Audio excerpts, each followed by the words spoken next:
Hello everybody, welcome to Marks and Marks. We're back here on the allotment again.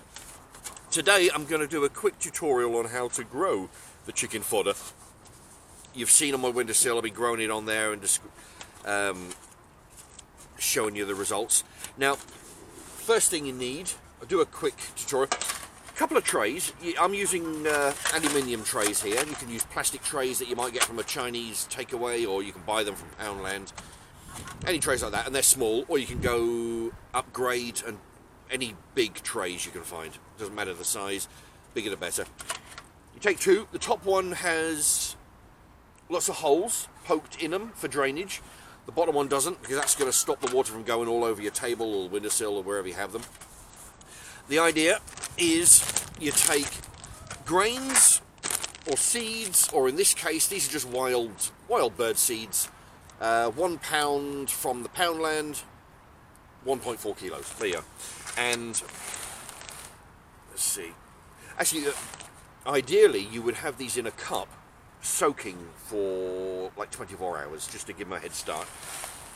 And then you pour them into the tray. Let's see, about that much shorter. Do it. Pour them in the tray. I'll try and show you. In fact, I'll tilt down so you can see it. There you have it. Nice thick, about half-inch thick of seeds. Now they'll be all wet, like I say, because you soak them for 24 hours. The trick is to keep them wet over a period of a week or two. Not soaked, just spray bottle will do. You can spray them.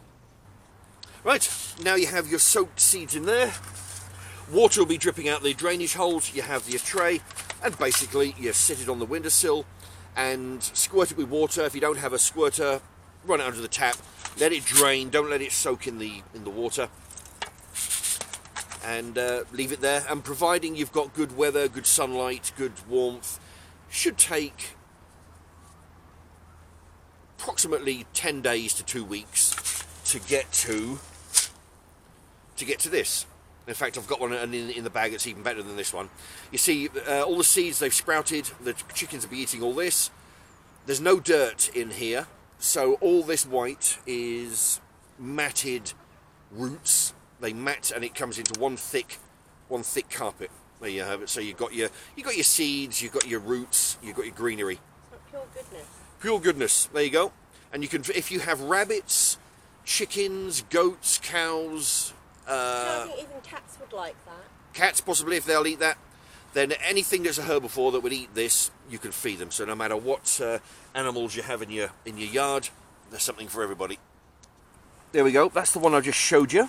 And here is an even bigger one that's been growing slightly longer. And as you can see, it's a very, very thick mat of roots here.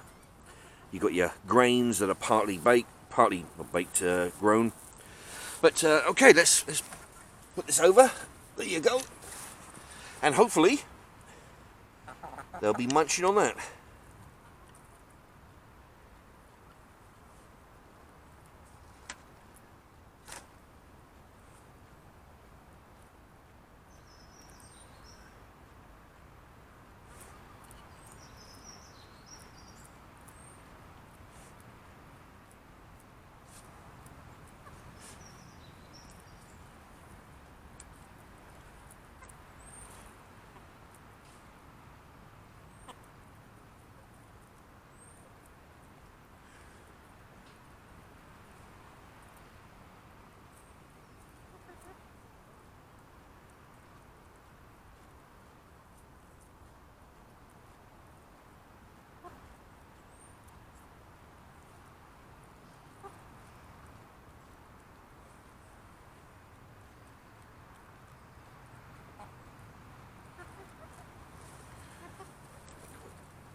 Right, there we have it, folks.